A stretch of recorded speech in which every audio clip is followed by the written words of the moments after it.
प्रिय दोस्तों नमस्कार। भारतीय टुडे 21 से मैं आरपी पंडित आपके साथ हूं। मैं इस समय पानीपत ग्रामीण से भारतीय जनता पार्टी के प्लेटफॉर्म पर मेहनत करने वाले विजय जैन जी के साथ हूं, जो कि वार्ड नंबर 26 से पार्षद भी हैं। तो जैन साहब, जैसे आपके लगभग 42 गाँव और 92 कॉलोनियों में हम सब जगह घूमते हैं और वहाँ पर व्यवस्थाओं का बहुत बड़ा अभाव है। वर्तमान में बीजेपी का ही विधायक वहाँ से है और उसी पार्टी से आप दोबारा से लोगों को राहत देने की बात करते हैं, तो इस जो स्थिति को आप कैसे मैनेज करेंगे?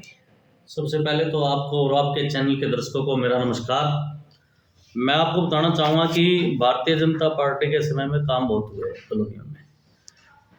जो लोगों की मूलभूत सुविधाएं हैं, नाली, बिजली, पानी, सड़कें, मैं मानता हूँ कि सड़कें कुछ उखड़ी हुई है, फटी हुई है, क्योंकि हमारे माननीय प्रधानमंत्री मोदी जी का एक सपना था कि जो लोग सेक्टर वासियों को, मॉडल टाउन वासियों को, अच्छी कॉलोनियों को जो सुविधा मिलती है वो इन कॉलोनियों को भी सुविधा मिले। उन माननीय प्रधानमंत्री जी की सोच ने ही हमारे यहाँ कॉलोनियों में पीने के पाइपलाइन, सीवरेज की लाइनें डलवाई है। जो सीवरेज की लाइनें डली है तो उस चक्कर में सड़कें फटी है। मैं मानता हूँ उनको काफ़ी टाइम हो गया, 1.5 साल से 2 साल से गलियाँ फटी पड़ी है। उस पर हमने माननीय कमिश्नर साहब को भी बोला था, माननीय मुख्यमंत्री जी को बोला कि इन गलियों को जल्दी से जल्दी बनाया जाए, ये गलियाँ बन जाएंगी, सब साफ सुथरा हो जाएगा। क्योंकि सर, सनौली रोड से एक बार मैं तहसील कैंप की तरफ आ रहा था, जैसे नाले के साथ साथ, तो कई कॉलोनियों में मैंने खुद अपनी गाड़ी बैक करनी पड़ी और उसके चैम्बर टूट गए। तो उस टाइम मेरे पास पैसे भी नहीं थे, 2-2.5 हज़ार रुपये का इंतजाम करके मैंने कैसे करके चैम्बर 3-4 घंटे लगे। तो क्या उन कॉलोनियों में आप जाते हो, देखते हो कैसा? नहीं, मैं सभी कॉलोनी में जाता हूँ। मैं खाली अपने वार्ड की बात नहीं करता हूँ, मैं पूरे पानीपत ग्रामीण के वार्ड की बात कर रहा हूँ आपको। चाहे वो वार्ड नंबर 7 है, चाहे वार्ड नंबर 11 है, 12 है, या वार्ड नंबर 21 है, 22 है, जो भी, मैं सभी वार्डों की बात कर रहा हूँ। 24 है, 25 है, जहाँ भी देखोगे गलियाँ फटी पड़ी है।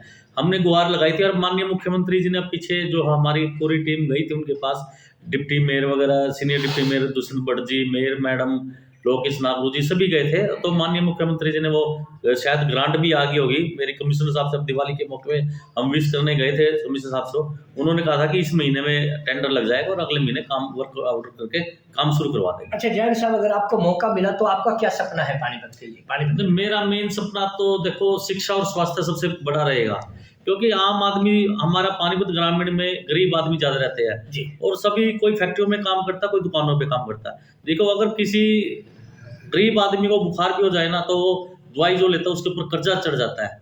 तो सबसे पहले हमारा ये दे रहा है कि शिक्षा और स्वास्थ्य पे हम ध्यान दें।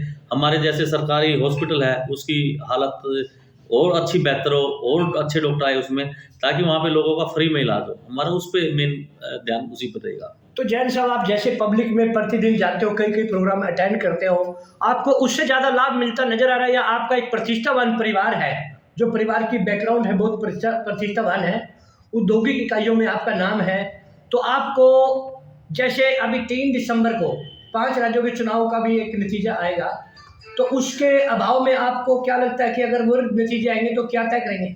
नहीं, नतीजे भी अच्छे आएंगे। मैं आपको बताना चाहता हूँ कि मैं जिस भी कॉलोनी में जाता हूँ, जिस भी गली में जाता हूँ, शायद ही कोई गली ऐसी हो जिसमें हमारी फैक्ट्री का या हमारे दोस्तों की फैक्ट्री का कोई वर्कर ना हो।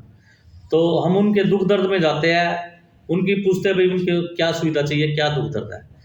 हम लोग उनके दुख दर्द में, कोई भी मिस हैपनिंग हो जाती है या किसी की गरीब बेटी की शादी है, किसी को आंखें बनवानी है, हमारे पूरा ग्रुप है, मिलकर के हम सेवा करते हैं। हम सेवा के मकसद से ही जाते हैं, हमारा एक ही लक्ष्य है, सेवा करना। तो देखिए विजय जैन जी ने अपनी सारी बात रखते हुए यही कहा कि फिलहाल हम जिस तरह से हर घर, गांव और कॉलोनियों में लोगों के दुख सुख में शरीक हो रहे हैं, आने वाले समय में हम ये और ज़्यादा रणनीति को गूढ़ बनाते हुए ये तय करेंगे कि किस तरह से हमें भविष्य में आगे कदम रखने चाहिए। तो दोबारा से हम जैन साहब से फिर किसी विषय पर चर्चा करेंगे। तब तक के लिए जय हिंद, जय भारत।